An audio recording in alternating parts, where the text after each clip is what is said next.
We played co-op Breath of the Wild. As you know, on the Nintendo Switch, you can split the controllers, and normally you'd use one on each hand. But what we did was split them up between the players, with one person controlling Link's aiming and firing, while the other person controls the movement.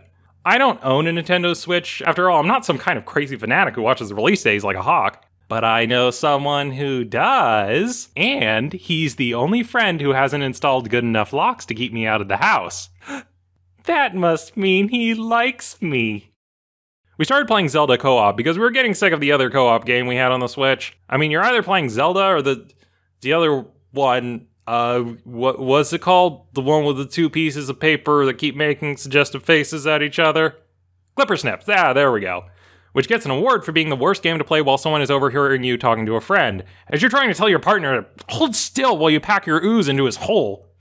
Meanwhile, the whole time I was trying to understand, how do two pieces of paper cut each other? So we started playing Zelda, and the game began with Link coming out of magical-induced sleepy time. We immediately set out into the world and saw all that the landscape had to offer. So, finally, after all of what people have been talking about, they made The Legend of Zelda open world. Yes, they took the adventure story and took it to the open world. Bit of a stretch for the series, don't you think? From what I heard, Nintendo was trying to fix a lot of the problems people had with Skyward Sword, which I never played, but from what I hear online, it was worse than the Holocaust. I know in the previous ones they made the stories linear, so you had to follow the temples in the correct order. Now they made the game so that after the tutorial, you can fly right over to Ganon's castle and get his sword shoved up into your ass if that's what you're into. They also got rid of characters like Navi and Fi, so I don't have someone in game following me around telling me I'm doing something wrong. I've got my two other friends for that.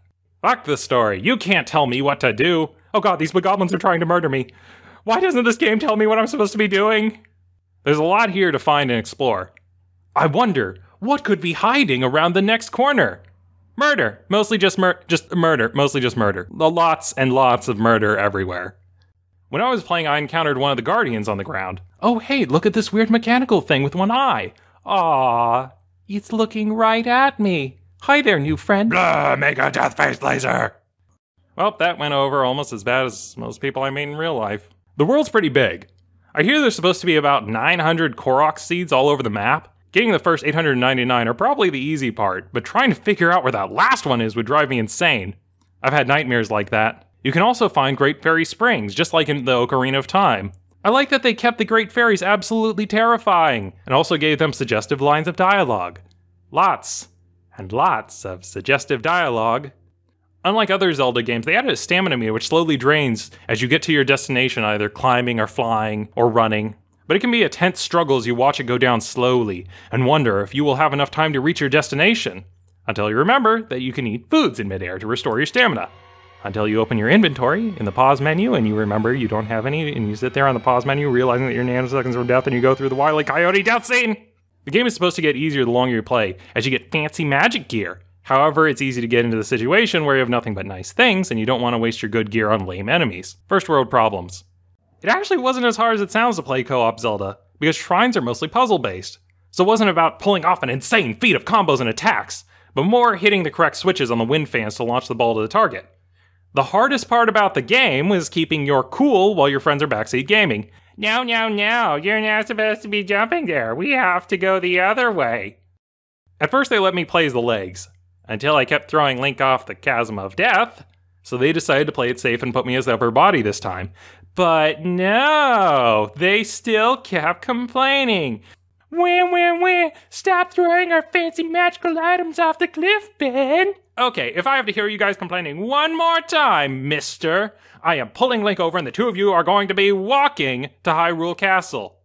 After doing this for a while, I'm surprised they didn't just hand me a cardboard cutout with circles drawn on it and go, yeah, thanks, Ben, for helping out. We mostly explored the map, rather than follow any of the trails, instead going to sites that just looked interesting. In particular, there was a lagoon that was in the shape of a spiral. Then we saw something on the map which looked like this. Ooh, a maze. Yes, please. Now, you might be thinking that having an overhead map in a maze might make it easier. You'd be wrong.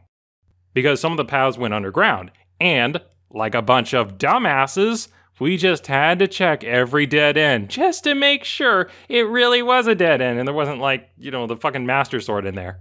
You can never be too careful. Oh, kill me. Eventually we came to the center and got the spirit orb. You'd think that'd be the end of it, but no! We had to follow a trail that wound around the outside, which was guarded by a litany of monsters. You want to know what we found? A shitty sword, which we just left in there for some other adventurer to be disappointed by. It's also great playing with two others because in games I would never be caught dead crafting or cooking, so I can just have them do my chores for me. Just like roommates in real life. Breath of the Wild is a really good game. I know. A lot of people are undecided about the game. People were on the fence, but now we can settle that little debate now that I've thrown in my 10 cents. Halfway playing through it, we got into a weird debate about which of the female characters was the most waifu of the group. I don't see why we were debating. The answer was obvious. Mipha. The answer is Mipha.